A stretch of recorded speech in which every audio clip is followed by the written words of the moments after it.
예, 반갑습니다. 우리의 목적은 서부가인데, 서부가라는 것은 범죄 자백하라는 것입니다.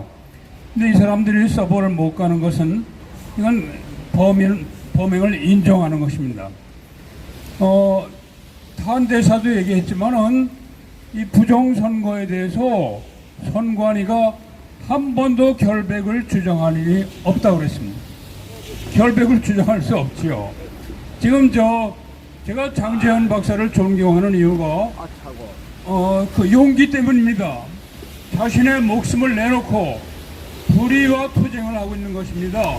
그래서 우리가 다한 대사가 굉장히 용기가 있다 이렇게 평가하지만은 장 박사님 그 이상입니다. 장 박사님이 처음에 어떻게 했습니까? 선관위원회 전산 담당자 5명 이름을 프로젝트로 보여줬습니다. 그 이름을 다 보여주면서 요놈들이 범인이다. 요놈들을 내가 반드시 벌을 주겠다. 이름을 일일이 거명하면서 얘기했습니다. 세상에 이런 사람이 어디 있습니까?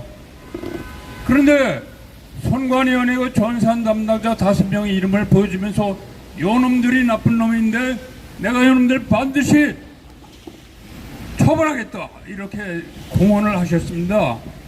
자, 그러면은 그 사람들이 진짜 죄를 안 줬다면 가만히 있겠습니까?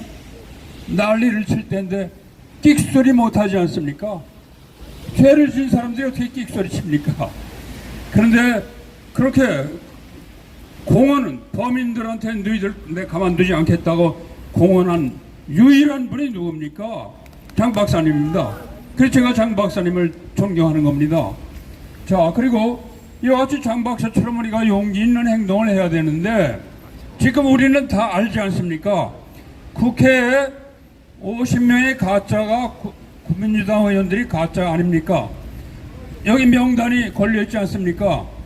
이 명단을 조선일보 앞에도 걸었었고 헌법재판소 앞에도 걸었는데 이 50명 명단에 들어있는 사람, 저기 명단이 보이죠? 이 사람 중에 한 명도 와서 항의한 사람이 없습니다. 자기가 죄를 지었으니까 항의할 수가 있습니까? 자, 그러면은 전에도 말씀드렸지만은 부정선거가 있었느냐 없었느냐 가지고 우리 국민들이 다툴 이유가 하나도 없습니다. 왜냐하면은 서버를 까면 거기 다 나오니까 그거 보면 다 아는 건데 왜 싸웁니까? 근데 이 서버를 안 보여주니까 문제가 있는 거예요. 결백하다면 야, 이 서버 봐라 이럴 거 아닙니까? 내가 도둑의 누명을 썼으면은 내가 내 주머니 뒤져봐라 이럴 거 아닙니까? 근데 주머니 뒤지게 못하게 하면서 나 아니다 이러면 누가 믿습니까? 그러면은 선관위원회가 서버를 못 가는데 이것은 범행을 인정하는 것입니다. 서버를 내놔도 죽겠고 안 내놔도 죽겠고 그러니까 안 내놓는 겁니다. 자, 그러면은 부정선거는 이미 이것으로 증명이 끝난 겁니다. 자, 그런데 이 사람들이 부정선거로 정권을 잡았습니다. 문재인이 대통령이 됐을 때 근데 김동길 박사는 문재인을 끝까지 대통령이라고 안 했습니다. 나도 내 입으로 문재인을 대통령이라고 부르는 일이 없습니다. 그러나 문재인은 이재명보다는 나은 사람 같습니다. 근데 김동길 박사가 하여튼 문재인은 대통령으로 인정하지 않았고 한 번도 대통령으로 부르는 일이 없습니다. 우리도 마찬가지입니다. 이재명 대통령으로 생각도 않고 이거 도둑놈으로 생각합니다. 제일 큰 도둑입니다. 왜냐면은 대통령 자리를 훔쳤으니까. 문재인이가 대통령 돼가지고 첫 번째 할 일이 무엇입니까?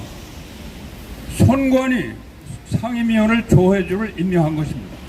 조혜주는 문재인 캠프에 있던 사람입니다. 캠프에 있던 사람을 선관위에 넣었으면은 이거는 안 되는 거죠. 선관위 들어가서 선관위를 장악했습니다. 그래가지고 선관위에서 부정선거를 시작한 겁니다. 부정선거의 방법으로 정권을 탈취한 겁니다. 이것은 헌법에 정한 규칙에 의하지 않고 다른 방법으로 정권을 탈취하면 그것이 곧 쿠데타입니다. 이 자들이 부정선거로 국회의원 다수를 만들고 저기 50명 부정선거로 50명 국회의원 만들었습니다. 이 사람들이 항의를 못합니다. 자기 죄를 아니까. 이 50명 가짜 국회의원으로 구성된 이 국회는 가짜 국회이고 이 국회에서 결의한 것은 가짜입니다. 원천 무효입니다. 자, 그런데 왜 우리 국민들이 벌벌 떨까요? 왜 이재명이가 대통령 여하튼 간에 이재명이가 대통령이 되지 않았습니까? 이게 얼마나 심각한 문제인지 우리가 모르고 있습니다. 여기 앉아있는 계신 우리 빼고는 여기 다니는 모든 분들 서울 시민 1,000만 명이 앞으로의 운명을 모르고 있는 것입니다. 어떤 운명입니까? 여기 이 무교동에 옛날에 생선횟집이 많았는데 요새는 많이 없어졌지만은 여기서 조금 100m만 걸어가면 당주동 골목에 생선횟집이 있습니다. 그 생선횟집에 보면은 큰 어항이 있는데 그 어항에 수백 마리 생선들이 뭐 왔다 갔다 하면서 뭐 저희들끼리 뭘 하는지 모르겠습니다. 하여튼 말이죠. 그 사람들이 그 생선들이 큰 어항에서 나름대로 생활을 하고 있는데 그 생선들의 운명이 무엇입니까? 어떻게 됩니까? 주인 손에 잡혀가지고 칼질로 난도저지를 당하고 산채로 끓는 물에 들어가는 거 아닙니까? 이 횟집 주인이 하는 대로 그 생선들이 어떤 운명입니까? 아주 비참한 운명에 처하는 거 아닙니까? 그래서 마지막 생명을 잃되 끓는 물에 산채로 들어가는 이런 무시무시한 삶이 남아있는데 이 생선들은 그걸 모릅니다. 지금 이와 똑같습니다. 우리 국민들이 이재명이가 대통령 되면 어떤 일이 벌어질지 모르고 왔다 갔다 하고 있습니다. 이걸 알아야 됩니다. 우리가 생선과 똑같은 신세가 될지 모릅니다. 왜냐하면 대통령은 우리를 강제할 수 있는 힘을 가지고 있기 때문입니다. 이것이 굉장한 일입니다. 그래서 우리의 운명이 이재명에 의해서 난도질 당할 수도 있다는 것을 생각해야 됩니다. 그렇게 될 가능성이 많습니다. 그러므로 우리는 우리의 생명을 위해서 저항하는 것입니다. 이 가짜 도둑놈이 대통령 자리를 도둑질하는 놈이 뭘 못하겠습니까? 그가 어릴 때 한 짓이 무엇입니까? 여학생을 강간해서 살인했다는 거 아닙니까? 이것을 혐의라고 하지만은 마찬가지에 그런 혐의를 받고 있습니다. 그 여학생의 담임선생이 최근에 호수에서 발견이 됐어요. 아주 깊은 곳에 돌을 매달아 놓겠죠. 그런데 발견이 됐습니다. 그 담임선생의 그 사망 시점이 들리는 말에 의하면은, 제가 확인을 못했지만은, 들리는 말에 의하면 이재명이 성남시장 당선되든가 뭐 경기도 지사 당선된 시점이라고 합니다.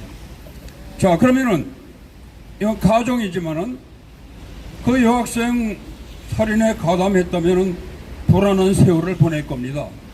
근데 그 내막을 만약 선생이 안다면 이거 어떻게 되겠습니까? 그러니까 이 문제를 어떤 식으로 해결해야 되겠습니까? 여러분이 그런 당사자라면 어떻게 해결해야 되겠습니까? 그 문제, 그 여학생 살인 사건을 아는 그 여학생의 담임선생에 대해서 어떻게 해야 되겠습니까? 여러분 어떻게 하겠습니까? 이재명이가 어떻게 하겠습니까? 이재명이 어떤 사람입니까? 제가 민주당은 사악한 집단이라고 얘기합니다. 제가 오래전부터 민주당은 사악한 집단이라고 글을 썼습니다. 왜냐? 민주당에서는 사악한 이 수식어를 왜 이렇게 민주당에서 주장하는 것이 무엇입니까? 모든 것은 자작극이라고 하지 않습니까? 칼 858기 자작극이라고 하지 않습니까? 세월호 침몰 자작극이라고 하지 않습니까?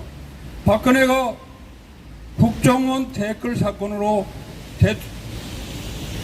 사건으로 대통령이 됐기 때문에 정당성이 없다.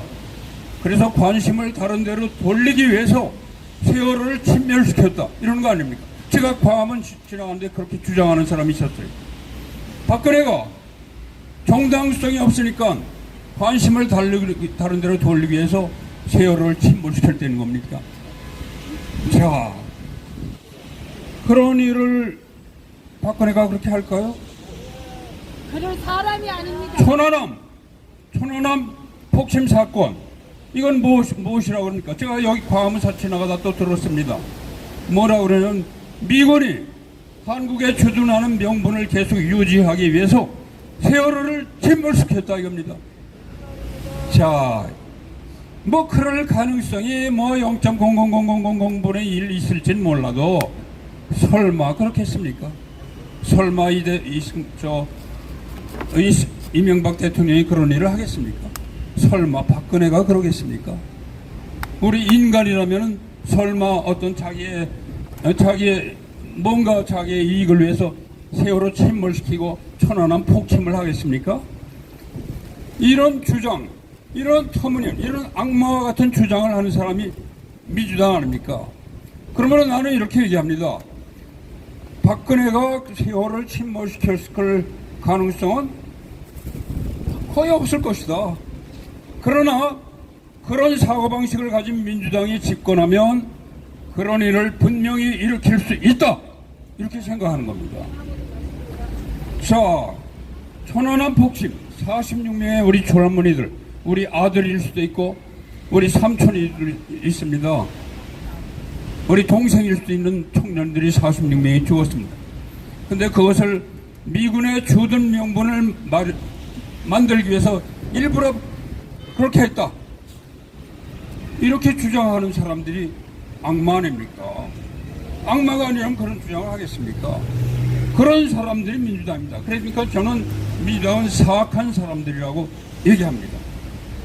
이 사악한 사람들이 선관위원을 장악했는데 이 사람들은 자기들의 이익을 위해서 천안함 얼마든지 침몰시킬 사람들입니다. 얼마든지 세월호 침몰시킬 사람들입니다. 이런 악마와 같은 사람들이 정권을 잡았습니다. 그렇게 해서 선관위를 장악했습니다. 자, 그러면은 그때 마침 이제 문재인이가 집권하고 있던 당시 2019년에는 문재인에 대한 반감이 얼마나 컸습니까? 문재인이가 말도 안 되는 소득주도 성장책을 내세워가지고 얼마나 많은 자영업자들이 살기 어렵게 됐습니까? 다 내몰리지 않았습니까? 그들 자영업자들이 650만 명이라고 하지 않습니까? 그 가족까지 하면 한 2, 3천 될 거 아닙니까? 이 사람들이 생계가 어려워지지 않았습니까? 그 소득주도 성장책이라는 것은 악마의 경제학입니다. 왜 악마의 경제학이냐? 문재인이나 민주당이 생각할 때는 이 사람들은 열심히 일해가지고 다른 사람 월급을 줘본 일이 없는 사람들입니다. 이 사람들은 어떤 생각을 하냐면은 모름지기 대한민국의 모든 사장은 나쁜 놈들이다. 이놈들은 장롱에다가 수억 원, 수백억 원씩 다 쌓아놓고 있는 나쁜 놈들인데 인색하기가 그지없다. 요 사장놈들 장롱에 쌓아놓은 돈을 끌어내야 소득 그렇게 해야 경제가 성장된다, 이런 생각입니다. 그래서 종업원들 월급을 올려주면 안 올려주면 감옥에 가니까 그러면 사장이 자기 그 농에 있는 돈을 꺼내서 줄 거 아니냐? 그러면은 종업원들이 잘 살게 되니까 우리 소득이 늘어나니까 많은 물건들을 많이 사고, 그렇게 되면 우리 경제 부흥이 될 거 아니냐, 이와 같은 생각입니다. 과연 그러면은 우리 대한민국의 모든 사장이 악마입니까? 장롱에다가 돈을 수억 원씩 딱 넣어놓고 종업원들을 부려먹고 종업원들을 갈취하는 사람들입니까? 아니지 않습니까? 사업하는 사람들 뭐라고 그럽니까? 종업원들 월급 한 번 주면은 정신이 하나 없다는 겁니다. 정신이 하나 없다는 거예요. 사장이 더 고생합니다. 우리나라 최고 재벌 이재용이라고 하지만은 이재용은 우리보다 더 고생할 겁니다. 우리는 밤에 편하게 잡니다. 이재용 잠들겠습니까? 감옥살이도 했습니다. 그러면은 이 사장들이 열심히 해야 돈도 생기는 거 아닙니까? 사장들이 열심히 해요. 근데 사장들이 인건비 갈취해가지고 돈을 장롱에 쌓아놓고 있습니까? 아니지 않습니까? 자영업자 다 사장들 아닙니까? 이 사장들이 그 후에 어떻게 됐습니까? 다 종업원들 다 내보내고 사장 부부가 와서 하지 않습니까? 우리 집 옆에 거기도 CEO 편의점에도 사장 부부가 직접 나와서 일을 합니다. 그 종업원 거기 와서 그래도 인건비 받던 종업원들 다 쫓겨났습니다. 그 사장도 아주 힘들어합니다. 이렇게 만들었어요. 이것이 그러니까 모든 사장을 나쁜 놈으로 보기 때문에 그런 소득주도 경제학이 생긴 겁니다. 이건 말도 안 되는 그런 경제학을 대통령의 권한으로 시행한 겁니다. 이게 우리 생활에 엄청난 영향을 주고 있습니다. 주당 근로 시간도 사장과 종업원이 결정할 일입니다. 요새 무슨 그렇게 노동자 갈취하는 사장이 어디 있습니까? 그 사장하고 사원이 알아서 하는 거죠. 근데 이 사람들은 사장을 악마로 보고 있기 때문에 일주일에 52시간 이상 근무시키지 말아라 이겁니다. 그게 됩니까? 학생들한테 너희들 하루에 8시간 이상 공부하지 말라. 이거 말이 안 됩니다. 요새 그 젊은 애들 보면은 제가 연구실에서 밤에 이렇게 지내다 보면은 이 학생들이 밤에 안 자요. 밤에 안 잡니다. 참 지금도 궁금해요. 이 친구들이, 이 젊은 애들이 잠 안 자고 도대체 뭐 하는 건가? 어떻게 살아가나? 근데 걔네들이 컴퓨터에 매달려 있습니다. 컴퓨터를 하다 보면은 거기에 몰입하게 되고 시간이 가는 거 모르고 밤도 새게 되는 겁니다. 종업원도 마찬가지예요. 종업원이 이 회사가 나의 회사다. 이렇게 생각할 때 밤도 새고 열심히 일하는 건데 52시간만 하라. 이게 됩니까? 말이 됩니까? 이게? 그러면은 그렇게 하니까 문재인이가 그때 그렇게 했기 때문에 요새 살기 힘들다고 하는데 그 효과가 요새 나타나는 겁니다. 이게 문재인 때문에 나타나는 겁니다. 그 효과가 나타내려면 사원원이 겨울리는 거 아닙니까? 자, 이런 그 악마의 생각을 가진 사람들이 집권을 한 게 문재인 집권입니다. 그럼 문재인이 그런 집권을 했을 때 영구 집권을 생각하겠습니까? 안 하겠습니까? 그 사람들이 선량한 사람들입니까? 저는 그때부터 굉장히 근심을 했습니다. 그런데 그 당시에 2019년에 어떤 바람이 불었습니까? 문재인이가 그런 터무니없는 정책을 시행하기 때문에 이 광화문에 수많은 사람이 모이지 않았습니까? 제가 그때 전광훈 목사가 집회할 때 매번 나와서 봤습니다. 매번 나와서 봤고 촛불 집회라는 것도 제가 매번 나와서 봤습니다. 전광훈 목사 집회 전원무후합니다. 그때와 같은 사람이 많이 모인 적이 없습니다. 그런데 여기서 남대문 지나 서울역까지 사람이 꽉 찼습니다. 자, 그렇게 많이 모여가지고 문재인 정권에 대해 반감이 그렇게 극심했던 것입니다. 그런데 그때 전광훈 목사님이 뭐라고 그랬습니까? 그런 수백만의 사람들이 모인 앞에서 야, 청와대 돌기역 했으면 정권이 끝났을 겁니다. 그런데 역시 목사님입니다. 그때 뭐라고 그랬습니까? 여러분, 내년 국회의원 선거에서 우리가 200명 이상 확보합시다. 그래가지고 종북 세력 이북에 보냅시다. 법을 개정해가지고 이북에 다 이놈들을 추방합시다. 이러지 않았습니까? 자, 그러면은 이건 무엇과 같습니까? 전광훈 목사님의 이거는 그렇게 외쳤지만은 이것은 어떻게 보면 큰 실수입니다. 왜냐하면은 민주당이 그 이야기를 듣고 가만히 있겠습니까? 가만히 있겠습니까? 공정한 선거를 하겠습니까? 여러분이 민주당이라면 전광훈 목사가 그렇게 얘기하는데 그래가지고 전광훈 목사가 200명 이상 국회를 확보하자. 그때 보면은 200명 아니라 300명도 확보할 것 같았습니다. 그때 분위기는. 그러면은 야, 우리 다 죽겠다. 아니면 이북으로 쫓겨날 것이다. 민주당이 그런 생각 안 하겠습니까? 이런 악마 같은 사람들이 그러면 무슨 작전을 하겠습니까? 우리 아무리 그렇더라도 우리 공정한 선거를 해서 지면 깨끗이 물러나자. 그럴 사람들입니까? 그리고 그때부터 부정선거를 계획한 겁니다. 여러 가지 증거를 보면 그 전에도 조금씩 한 것 같아요. 그러나 그거 다 스터디할 수는 없으나 그때부터 2018년도 선거에 대해서 데이터를 조사해 보면은 그때부터 대규모 부정선거가 된 겁니다. 그러니까 전광훈 목사님이 부정선거를 조문한 겁니다. 그러니까 그때부터 부정선거를 하게 된 겁니다. 그래서 선관위를 장악해가지고 2018년에 지방선거에서 서울시장, 성남시장 이런 뽑을 때 그대로 성공했습니다. 국민들이 하나도 눈치 못 챘습니다. 그런데 그 후에 2020년 전광훈 목사가 국회의원 200명 이상 우리가 확보하자고 한 그 시점에 국회의원을 뽑았을 때 2020년 그때 대규모로 부정선거를 했습니다. 그 증거는 데이터에 다 남아 있는 겁니다. 선관위가 발표한 그 데이터에 다 나와 있는 겁니다. 서버 깔 이유가 없습니다. 다 깐 거나 마찬가지예요. 그런데 물론 이제 거기에 확률적으로 일어날 수 없는 일이 일어났고 이 대수의 법칙 이거는 대수의 법칙이 절대 진리인데 이건 그때 대한민국에서 다 무너진 거예요. 그래가지고 국회의원을 그때 163명을 뽑았습니다.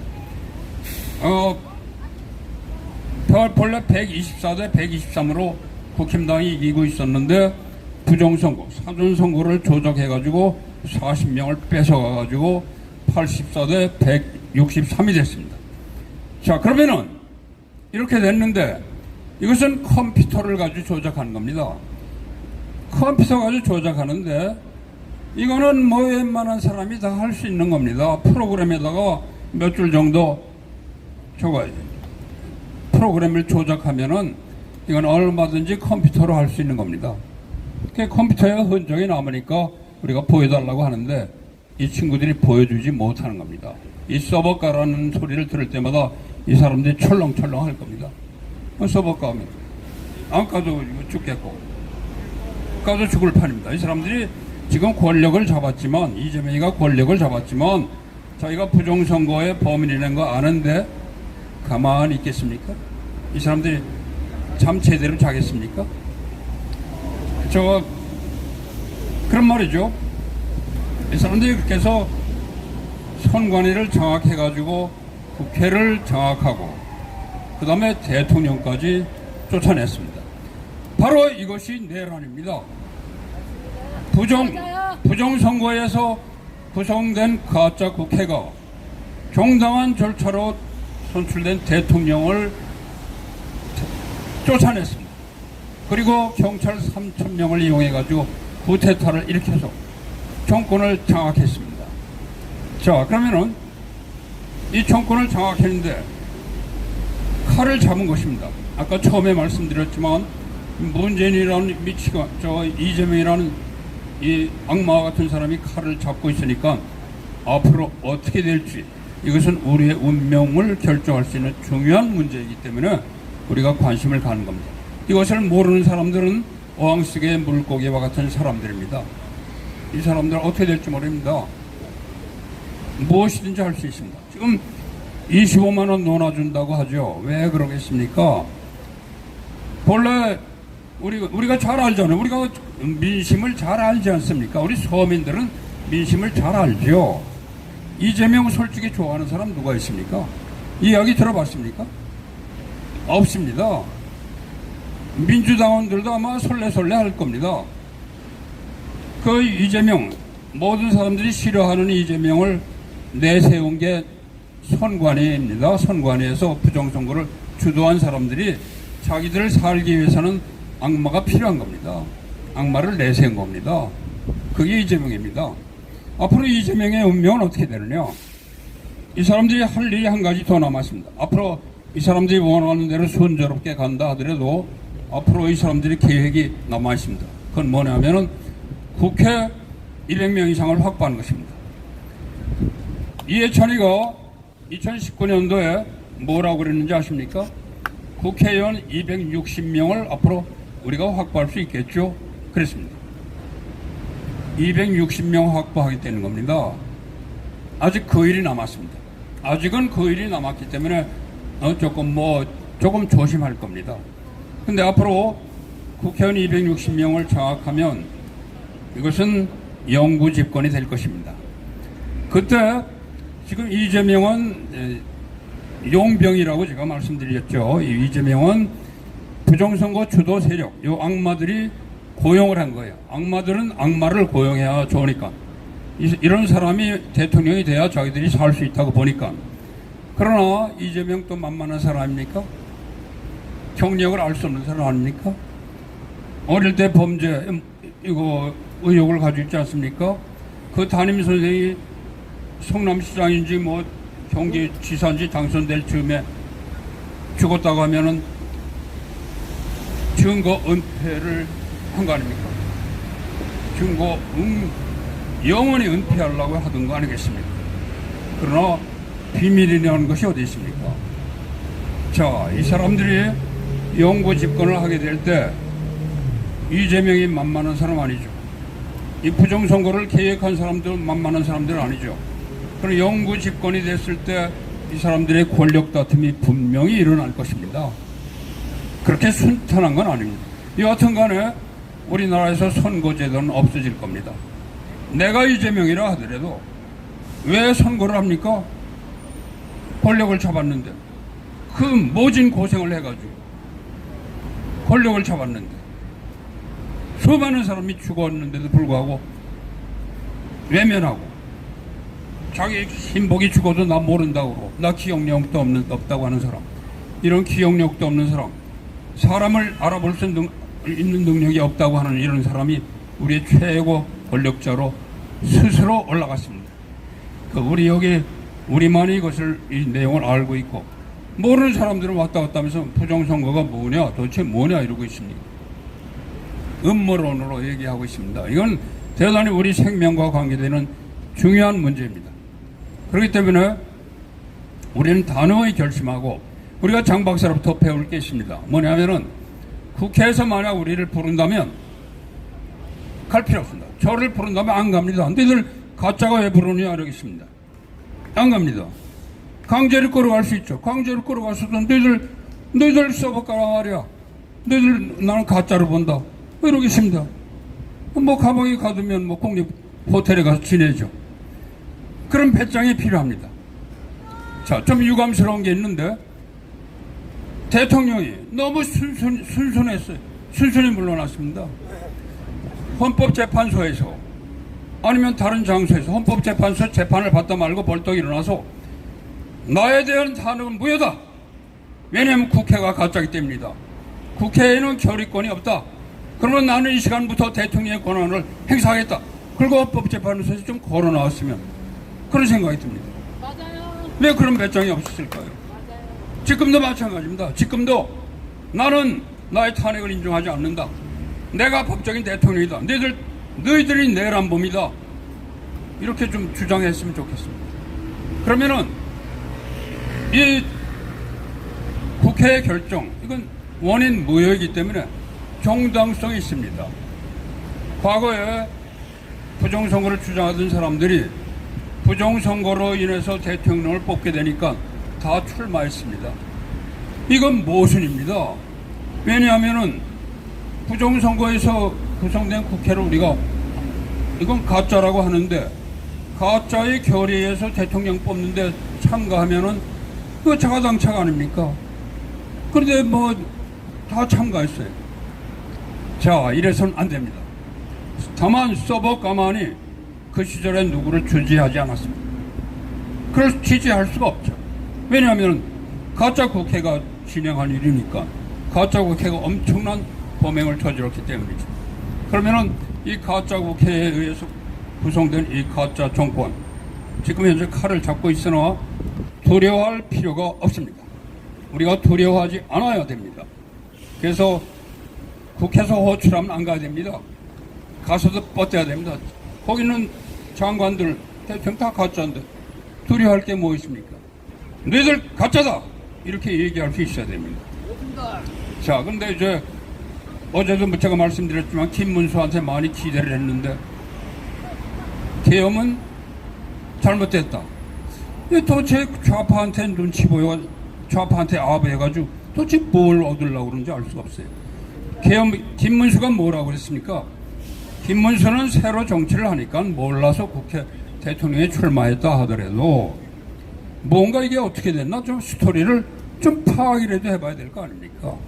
그러면은 지금 이제 이 계엄은 계몽령이다, 계엄령이 아니라 계몽령이다 이러면서 대다수 국민들이 찬동하는 거 아닙니까? 엄청난 인원이 여기 모여서 계몽령이다 이러면서 찬동했는데 그렇게 윤 대통령을 지지하는 사람이 60%입니다. 제가 볼 때는 적어도 60%입니다. 우리나라는 굉장히 보수성이 강한 민족이기 때문에 지금 그 좌파의 최대치는 문재인이가 무지공산으로 대통령 될 때 41%입니다. 저는 민주당이 동원할 수 있는 최대의 수치는 41%라고 봅니다. 근데 이번에 이재명 38% 받았습니다. 당일 선거에서.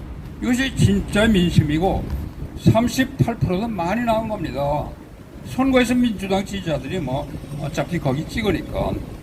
그러나 민주당 대통령 적합하다고 생각하는 사람 있습니까? 그런 파렴치한 사람, 폐륜화가 대통령 되면 좋다고 하는 사람이 대한민국에 있습니까? 저 그런 사람 못 봤어요. 실제로 저는 공정선거를 하면 이재명 20%도 안 나오고 이재명 후보도 안 됐을 겁니다. 그러나 이재명은 부정선거로 자기가 당선될 걸 알기 때문에 나온 거죠. 그렇잖아요. 그러면 민심이라는 것은 좌파를 최대치 40% 인정해도 6대4입니다. 지금 현재도 마찬가지입니다. 이 길거리에서 여론조사하면 6대4로 나옵니다. 이재명 뭐 20%도 안 나옵니다. 이런 세상을 만들었는데 그러면은 부정선거로 당선된 결과는 민심과 어긋날 수밖에 없습니다. 자, 그러니까 민심과 어긋나면 사람들이 의아하게 생각하고 이상하다. 이거 이재명 이상하다. 이거 부정선거 아니냐 이렇게 누구나 생각할 수 있지 않습니까? 그러니까 사전에 조작을 합니다. 그것이 여론심의위원회입니다. 여론심의위원회 외에는 선거에 대한 어떠한 통계도 발표를 못합니다. 이 여심위가 뭐 여론조사 우리가 믿는 바보는 없지만은 여심위가 사전 조작을 한 겁니다. 이번 선거에서 서울 시내에 25개 구청장 중에서 단 한 명도 국힘당은 어렵다 이런 소문을 냅니다. 이번에는 이재명이가 대통령 된다면서요. 이런 소문 제가 많이 들었습니다. 소문을 벌써 그렇게 낸 겁니다. 이번에는 이재명 된다면서요. 소문을 이렇게 냅니다. 자, 그렇게 소문을 내고 여론조사 발표하는데 대통령 선거 직전에 여론조사 발표가 어떻게 됐습니까? 그 지지율을 보니까 지지율이 이재명 47.5%, 김문수는 41%. 이렇게 여심위에서 발표합니다. 자, 저는 그거 볼 때 이거 속임수라는 거 알았습니다. 제가 그때 글을 쓴 거 이미 발표를 했어요. 이 친구들이 이재명의 지지율이 47.2, 김문수 41% 이렇게 얘기하는데 윤 대통령과 이재명이가 겨룰 때 이재명이가 47%. 이건 물론 가짜 섞어가지고 가짜 수백만 표 섞어가지고 47% 만들어 놨어요. 근데 윤 대통령이 40% 받아갔어요. 아깝게 졌거든요. 이 사람들이 통탄할 일이죠. 아깝게 졌거든요. 그때 이 사람들이 47%까지 만들었는데 그때 49% 만들었으면 이겼죠. 이번에 여론조사, 선거 직전 여론조사에서 이재명 47.5%로 발표가 여러 번 나오는 거 보고 이놈들이 48% 혹은 49% 만들 것 같구나 이렇게 생각했습니다. 아니나 다릅니까? 그리고 김문수는 41%가 나왔습니다. 그러나 이거는 조작한 것이고 당일 선거에서는 김문수가 53%, 이재명이 38%. 이것이 진짜 민심입니다. 결과가 그렇게 나와요. 사전선거에도 가서 뒤져보면 그렇게 나옵니다. 그러니까 사전선거 공개를 못하는 거, 서버 공개를 못합니다. 그걸 제대로 했으면은 400만 표 이상 김문수가 이긴 겁니다. 그러면은 김문수가 벌떡 일어나가지고 이건 무슨 짓이냐? 내가 대통령이다. 이러고 나와야 되는 거 아닙니까? 맞아요. 안 나오니까 이게 문제가 아닙니까? 이런 비겁한 일이 어디 있습니까? 맞습니다. 그래서 제가 국힘당이 망해야 된다고 어제 말씀드렸습니다. 국힘당이 먼저 망해야 됩니다. 우리가 국힘당에 기대를 하기 때문에 지금 이 모양 이 꼴이 된 것입니다. 국힘당은 민주당 제2중대입니다. 끽소리 안 합니다. 여기 와서 마이크 못 잡습니다. 전광환 목사가 수백만 명 동원할 때 와서 마이크 못 잡습니까? 못 잡습니다. 뭐가 그렇게 비겁한지. 왜 그 가짜 국회에 들어가서 뭘 누리려고 하는지. 꼴 같지도 않은 사람들이 지금 국힘당입니다. 국힘당은 아주 경멸합니다. 어느 면에서 민주당보다 더 경멸할 수밖에 없고 그 사람들 때문에 지금 우리가 이 고생을 하고 있는 겁니다. 이 국회의원들이 세비 받고 많은 대우를 받으면서 그 사람들이 국회에서 목숨을 걸고 투쟁을 하면 이 지경까지 안 갑니다. 맞습니다. 자, 그러면 우리가 여기서 이렇게 우리가 매번 주장을 하는 것은 이것은 작은 불씨이지만은 그 효과는 반드시 나타나는 것이고 이 불의한 세력, 악마 세력은 결단코 오래 가지 못할 것입니다. 그러므로 우리는 여기 자신감을 가지고 이 모임을 계속 이끌어가고 승리할 때까지 이끌어가야 될 것입니다. 우리 용기를 잃지 마시고 이 가짜들 앞에서 당당하게 나갑시다. 이상입니다.